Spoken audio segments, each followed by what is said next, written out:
Hello everyone, मेरे YouTube channel में आपका स्वागत है। अगर आप पहली बार इस चैनल को देख रहे हैं तो पहले इसको सब्सक्राइब करें और बेल आइकन को दबाएं ताकि आपके पास नोटिफिकेशन आते रहे। किसी लेसन को समझने के लिए ये ज़रूरी नहीं है कि वीडियो को एक ही बार देखा जाए। पूरे लेसन को अच्छी तरह समझने के लिए आप वीडियो को एक से ज़्यादा बार देखिए। आज हम कर रहे हैं 6th क्लास की हिस्ट्री का 3rd लेसन, जिसका नाम है आरंभिक नगर। तो आइए लेसन शुरू करते हैं। लेसन के स्टार्टिंग में 2 बच्चों की फ़ोटो है और साथ में कुछ लिखा हुआ है। तो इसमें ये लिखा हुआ है कि कुछ बच्चे एक इमारत को पत्थर फेंक रहे हैं, जबकि उसके पास खड़ी हुई 2 महिलाएं उस इमारत की तारीफ कर रही हैं कि देखो कितना सुंदर इसके ऊपर नक्काशी की हुई है या डिज़ाइन बना हुआ है। हमें सरकार को इसके बारे में पत्र लिखकर बताना चाहिए कि इस खूबसूरत इमारत को सुरक्षित रखा जाए और इसकी मरम्मत करवाई जाए। तो जब बच्चों ने ये बात सुनी औरतों की, तो उन बच्चों को ये लगा कि लोग इस पुरानी इमारत में इतना इंटरेस्ट क्यों रखते हैं, जबकि बच्चे उसी इमारत को भूतहा या भूतैया इमारत समझते थे कि इसमें तो भूत रहते हैं, ये तो बहुत टूटी फूटी पुरानी इमारत है। तो जैसा लेसन का नाम है आरंभिक नगर, कि आरंभ में नगर कैसे होते थे, नगरों में बिल्डिंगें कैसी होती थी, घर कैसे होते थे, इमारतें कैसी होती थी। तो ये सब बातें हम इस लेसन में पढ़ेंगे। तो बात 150 साल पहले की है कि जब मजदूर लोग पंजाब में खुदाई कर रहे थे, तो उन्हें एक ऐसा स्थान मिला जिसका नाम हड़प्पा रखा गया। तो उन्हें खुदाई में एक ऐसा स्थान मिला जिसका नाम हड़प्पा था, जो कि उस समय पंजाब में था, और पंजाब का वो वाला हिस्सा अब पाकिस्तान में है। इस तरह की इमारतें और भी कई स्थानों पर पाई गई हैं। तो इन इमारतों को हड़प्पा सभ्यता की इमारतें कहा जाता है, और इनका निर्माण आज से 4700 साल पहले हुआ था। तो जिन स्थानों पर ये इमारतें पाई गई हैं उनके नाम एक बार मैं आपको बता देती हूँ कि ये इमारतें पाकिस्तान के पंजाब, सिंध प्रांतों में और भारत के कुछ स्थानों में भी पाई गई हैं। ये स्थान है गुजरात, राजस्थान, हरियाणा और पंजाब भारत में भी है। तो इस पंजाब में भी ऐसी इमारतें मिली हैं। इन स्थानों से खुदाई में अनोखी चीज़ें मिली हैं। इन अनोखी चीज़ों में मिट्टी के लाल बर्तन जिन पर काले रंग के चित्र बने हुए थे, पत्थर के बाट क्या होता है, बट्टे जिनसे सामान तोलते हैं, मुहरें, मणके, तांबे के उपकरण और पत्थर के लंबे ब्लेड, ऐसी चीज़ें खुदाई में मिली हैं। इस तरह खुदाई में मिली हुई ये इमारतें पाकिस्तान के पंजाब से लेकर और भारत के पंजाब और कई गुजरात आदि स्थानों तक फैली हुई थी। इस तरह ये एक बहुत बड़ा नगर बसा हुआ था जो हमें खुदाई से मिला है। इस नगर को 2 भागों में बांटा गया था। एक भाग ऊंचाई पर बना होता था लेकिन छोटा होता था, और एक भाग बड़ा होता था लेकिन वो निचले हिस्से में बना होता था। तो ऊंचाई वाले भाग को नगर दुर्ग कहा गया था और निचले वाले हिस्से को निचला नगर कहा गया था। इन नगरों की ये विशेषता थी कि ये जो नगर थे, इनके चारों तरफ पक्की ईंटों की 4 दीवारी बना दी जाती थी, और ये ईंटें इतनी अच्छी, इतनी पक्की होती थी कि कई हजारों सालों बाद भी ये ऐसे की ऐसे खड़ी हैं। दीवार बनाने के लिए ईंटों को चिकना कर दिया जाता था जिससे दीवारें खूबसूरत नजर आएं। मोहनजोदड़ो में एक इमारत मिली है जिसके बीच में एक तालाब होता था। इस तालाब को स्नानागार कहा जाता था उस समय में, और यह पक्की ईंटों और प्लास्टर से बनाया गया था। इसमें पानी का रिसाव रोकने के लिए प्लास्टर के ऊपर चारकोल की परत चढ़ाई गई थी ताकि पानी लीक ना हो। इस तालाब में उतरने के लिए 2 तरफ से सीढ़ी होती थी और चारों तरफ कमरे बनाए गए थे, और इस तालाब को भरने के लिए कुएं से पानी निकाला जाता था और उपयोग के बाद इस तालाब को खाली भी कर दिया जाता था। शायद इस तालाब में विशेष लोग विशेष अवसरों पर स्नान किया करते होंगे। इसके अलावा कालीबंगा और लोथल 2 ऐसे स्थान हैं जहाँ पे अग्निकुंड मिले हैं, और इन अग्निकुंडों में शायद यज्ञ होते थे। इसके अलावा हड़प्पा, मोहनजोदड़ो और लोथल जैसे स्थानों में जो इमारतें मिली हैं उनमें बड़े बड़े भंडार गृह होते थे जिसमें अन्न को इकट्ठा करके रखा जाता था। तो ये 25 पेज पे जो नक्शा दिया गया है इसको ध्यान से देखें और उन स्थानों को ढूंढें जिन स्थानों के नाम हमने पाठ में पढ़े हैं। याद भी करना क्योंकि पेपर में नक्शा आता है और इस नक्शे को अच्छी तरह से देखें, पढ़ें और याद करें, प्रैक्टिस भी करें। 26 पेज पर ये ऊपर वाला जो चित्र है ये स्नानागार का है जिसकी अभी हमने बात की है। ये बीच में जो खड्डा दिखाई दे रहा है ये विशाल स्नानागार है और इसके सामने सीढ़ियाँ दिखाई दे रही हैं इसके अंदर उतरने के लिए। तो इसको कुएं से भरा जाता था और यूज़ करने के बाद इसको खाली कर दिया जाता था। इन नगरों की जो इमारतें होती थी वो 1 या 2 मंजिलें हुआ करती थी।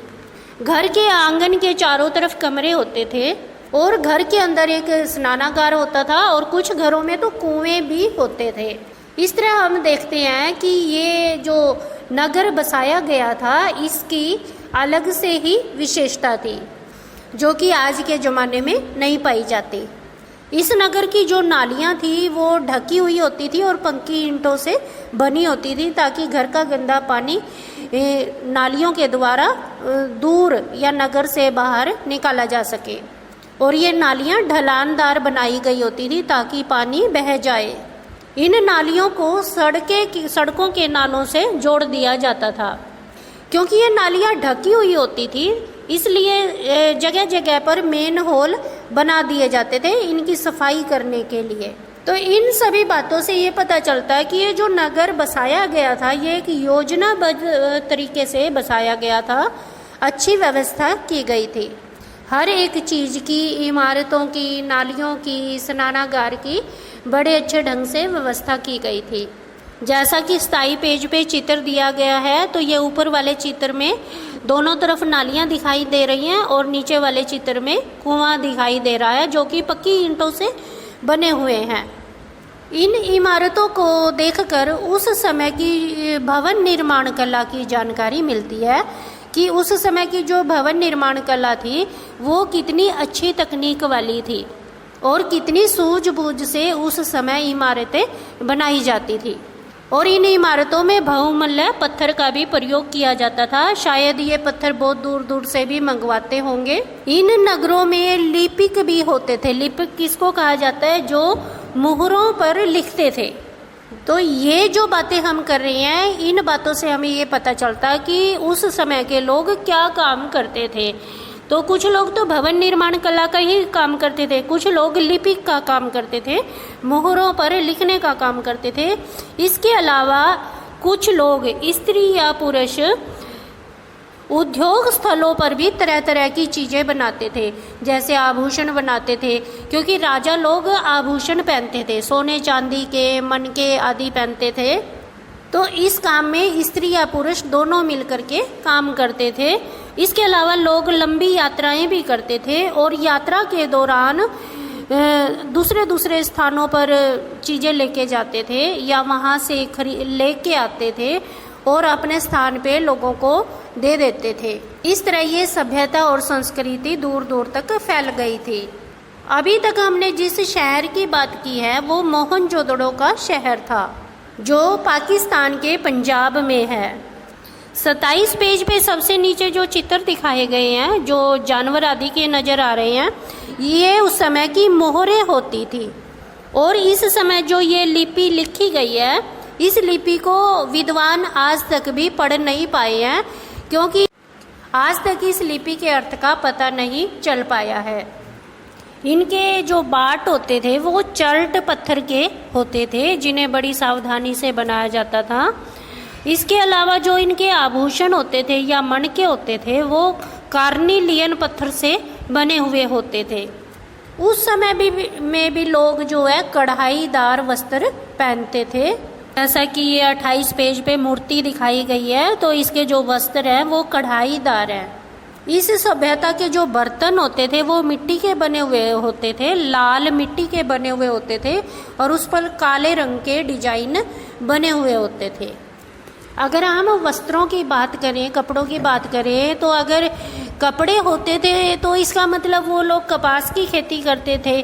उस समय कपास की खेती करना शुरू हो गया था। तो 7000 साल पहले मेहरगढ़ में कपास की खेती करनी शुरू कर दी थी लोगों ने।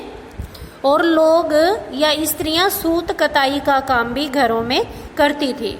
इन बातों की जानकारी हमें कुछ विशेषज्ञों ने दी है। विशेषज्ञ किसे कहते हैं, ये क्वेश्चन आता है। विशेषज्ञ उसे कहते हैं जो किसी खास चीज को बनाने के लिए प्रशिक्षण देता हो, जैसे पत्थर तराशना, मनके चमकाना या फिर मोहरों पर पच्चीकारी करना आदि। जैसा हमने 28 पेज पे ये मूर्ति देखी है, तो कैसे इसके वस्त्र अच्छी तरह दिखाए गए हैं, इसकी दाढ़ी दिखाई गई है। यह किसी विशेष मूर्तिकार का ही काम हो सकता है, क्योंकि ये काम हर कोई नहीं कर सकता और ऐसे कामों को पुरुष लोग ही किया करते थे। इस तरह हम देखते हैं कि जो काम होता था उस नगर का, सभ्यता का, वो स्त्री और पुरुषों में बटा हुआ था कि कुछ काम महिलाओं ने ही करने हैं और कुछ काम पुरुषों ने ही करने हैं।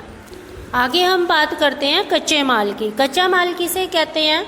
कच्चा माल वह होता है जो प्राकृतिक रूप से मिलता है। जैसे हमने अभी कपास की बात की है कि लोग कपास की खेती करते थे, तो खेत में से जो कपास मिलती थी वो कच्चा माल होती थी। लेकिन उसके बाद सूत काट कर उससे कपड़ा बनाया जाता था, तो कपड़ा पक्का माल कहलाता था। इसी तरह से जमीन को खोद कर या जमीन के अंदर से हमें खनिज पदार्थ मिलते हैं, तो वो कच्चा माल कहलाते हैं। और जब उस खनिज पदार्थ को, जैसे लोहे के अयस्क मिलते हैं, तांबे के अयस्क मिलते हैं, जब उस अयस्क को पका कर तैयार माल कर लिया जाता है, तो उस तैयार माल को पक्का माल कहते हैं। लोगों को कुछ कच्चा माल आसपास में ही मिल जाता था, जैसे कपास आदि, लेकिन कुछ कच्चा माल बहुत दूर से लाना पड़ता था। और इस कच्चे माल में लोहा, तांबा, सोना, चांदी, बहुमूल्य पत्थर आदि होते थे, जो उन लोगों को दूर से लाना पड़ता था और उसकी वो चीज़ें बनाते थे। और जब वो चीज़ें बन जाती थी, तैयार हो जाती थी, वो तो उन चीज़ों को रेहड़े आदि में रख करके वो दूर स्थानों पे बेचने के लिए भी जाते थे। इस तरह से लोगों का एक स्थान से दूसरे स्थान पर आना जाना भी होता था। तो अब हमें ये देखना कि वो किस चीज़ के माध्यम से एक स्थान से दूसरे स्थान पर जाते थे। जैसे आजकल कहीं जाना है तो हम मोटरसाइकिल, कार, बस आदि का प्रयोग करते हैं, तो उस समय लोग किस चीज़ में एक स्थान से दूसरे स्थान पर जाते थे। इस पेज पर ऊपर जो रेहड़ी का चित्र दिखाया गया है, तो इससे पता चलता है कि उस समय में रेहड़ियाँ होती थी। ये जबकि एक खिलौना दिखाया गया है, क्योंकि वो लोग पशु भी पालते थे और खेतों में हल चलाया जाता था। तो इसका मतलब उनके पास बैल आदि तो होता ही था, रेहड़ी भी होती थी, तो बैलगाड़ी के द्वारा ही वो एक स्थान से दूसरे स्थान पर आते जाते होंगे। इसके अलावा हड़प्पा के जो लोग होते थे वो राजस्थान से तांबा लेके आते थे, और एशियाई देश है ओमान, वहाँ से भी तांबा लेकर आते थे। कांसा बनाने के लिए वो तांबे में टिन का प्रयोग करते थे, और टिन वो आधुनिक ईरान या अफगानिस्तान से लाया करते थे। सोने का आयात जो आजकल का कर्नाटक है वहाँ से सोना लेके आते थे, और बहुमूल्य पत्थर का आयात गुजरात, ईरान, अफगानिस्तान से किया जाता है। ये सभी एक एक चीज़ मैं आपको इसलिए बता रही हूँ क्योंकि ये छोटे क्वेश्चनों में पूछी जाती है, तो इसीलिए आपको ये सारी चीज़ें पढ़नी है और याद भी रखनी है। अभी तक हमने नगर व्यवस्था की बात की है, तो लोग केवल नगरों में ही नहीं रहते थे, इसके अलावा वो गांवों में भी रहते थे।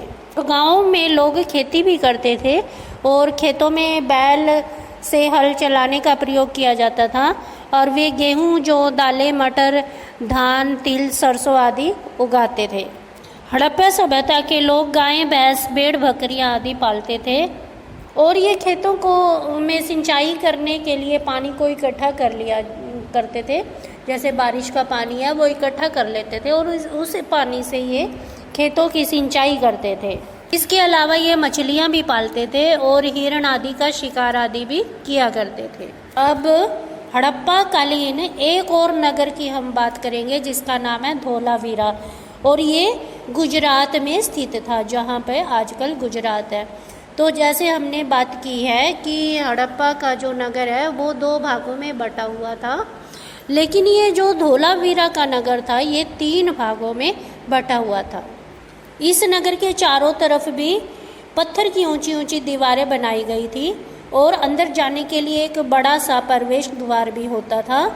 इस नगर के अंदर एक बड़ा सा मैदान भी होता था जहाँ पर कार्यक्रम आदि आयोजित किए जाते थे।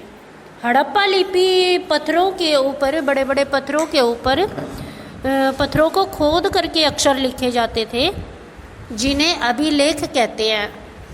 अब हम एक और शहर की बात करेंगे जो गुजरात की खंबात की खाड़ी में लोथल नगर था। ये ऐसे स्थान पर बसा हुआ था जहाँ कीमती पत्थर जैसा कच्चा माल आसानी से मिल जाता था, और लोथल पत्थर, शंख, धातु जैसी बनाई गई चीज़ों के लिए बहुत प्रसिद्ध शहर था। ये नीचे लोथल में बना हुआ एक तालाब दिखाया गया है जो काफ़ी बड़ा है और काफ़ी योजनाबद्ध तरीके से बनाया गया है। जो सामान एक स्थान से दूसरे स्थान पर भेजा जाता था उसके ऊपर मोहर लगा दी जाती थी, और इस मोहर की छाप को मोहरबंदी कहा जाता था। क्योंकि ये सभ्यता 4700 साल पहले की थी, तो इस लेसन को पढ़कर हमें ये पता चलता है आज से 4700 साल पहले भी कितनी अच्छी नगर व्यवस्था थी। हर काम कितना योजनाबद्ध तरीके से होता था और लोगों को लगभग सारे कामों की जानकारी थी। उनके पास अच्छी भवन निर्माण कला थी और स्त्री पुरुष गहने भी पहनते थे। लगभग सभी कामों का स्त्री पुरुषों के बीच बंटवारा हो रखा था ताकि स्त्रियां वाले काम ही करें और पुरुष पुरुषों वाले काम ही करें। अब हम इस सभ्यता के अंत की ओर चलते हैं, अंत की बात करते हैं कि इस सभ्यता का अंत कैसे हो गया, क्यों हो गया, क्या कारण है कि ये सभ्यता खत्म हो गई। तो जब हम इसके अंत की बात करते हैं तो हमें इसका कोई विशेष कारण प्राप्त नहीं होता है। इसके जितने भी कारण बताए गए हैं वो लगभग विद्वानों का अनुमान है, अनुमान लगा के ही उन्होंने ये कारण बताए हैं। कुछ विद्वानों का कहना है कि उस समय की नदियां सूख गई होंगी, और क्योंकि जो नगर नदियों के किनारे ही बसे होते थे और जब नदियां सूख गई तो लोगों ने उस स्थान को भी छोड़ दिया क्योंकि अब उन्हें वहां से पानी नहीं मिलता था। और कुछ लोगों का कारण है कि जंगलों का विनाश हो गया, और जंगलों का विनाश हो जाने से उन्हें ईंटों को पकाने के लिए ईंधन जलाने की आवश्यकता पड़ती थी, और जब जंगल नहीं रहे तो ईंधन भी खत्म हो गया। इसके अलावा कुछ लोगों का कहना है कि इन स्थानों पर बाढ़ आ गई, और बाढ़ आ जाने के कारण इस सभ्यता का अंत हो गया। लेकिन ये सभी कारण प्रमाणित नहीं हैं, क्योंकि बाढ़ कोई पूरे देश में नहीं आती है, बाढ़ किसी एक स्थान पर आती है, तो इससे पूरी सभ्यता खत्म नहीं हो जाती है, केवल एक इलाका ही खत्म हो सकता है। तो बाढ़ को उचित कारण नहीं माना जा सकता। इसी तरह आग लगने से भी एक इलाका खत्म हो सकता है, पूरी नगर व्यवस्था नहीं खत्म हो जाती। तो जितने भी कारण बताए गए हैं ये सिर्फ विद्वानों के द्वारा लगाए गए अनुमान हैं, हमें इसके वास्तविक कारण का पता नहीं चल पाया। अभी हमने जिस नगर व्यवस्था की बात की है वो भारत देश की थी, और उस समय में पाकिस्तान भी भारत के बीच में ही था। तो हमने भारतीय नगर व्यवस्था की बात की है जो आज से लगभग 4700 साल पहले हुआ करती थी। अब हम संसार के दूसरे देश मिस्र की बात करते हैं। आज से लगभग 5000 साल पहले जो मिस्र के लोग होते थे वो दूर दूर से सोना, चांदी, हाथी दांत, लकड़ी, हीरे जवाहरात आदि लाने के लिए दूर दूर अपनी सेनाएं भेजा करते थे, और उन्होंने बड़े बड़े मकबरे बनवाए जिन्हें पिरामिड कहा जाता था। इन पिरामिडों के अंदर राजाओं के शव दफनाए जाते थे कि ज़्यादा जब राजा की मृत्यु हो जाती थी तो उसके शव को इन पिरामिडों के अंदर दफनाया जाता था। और न केवल उनके शव को दफनाया जाता था बल्कि शव के साथ खाने पीने की चीज़ें, गहने, वस्त्र, हथियार और जानवर आदि भी दफना दिए जाते थे। कई बार तो उनके जो नौकर होते थे, सेवक होते थे, दास दासियाँ, उनको भी साथ में ही दफनाया जाता था। तो आप क्या कह सकते हो कि क्या मरने के बाद किसी भी व्यक्ति को इन सब चीज़ों की ज़रूरत होती है? नहीं, लेकिन ये उस समय का रिवाज था, मिस्र का रिवाज था कि राजा की मृत्यु हो जाने पर जब उसके शव को दफनाया जाता है पिरामिड में तो ये सब चीज़ें रखते थे।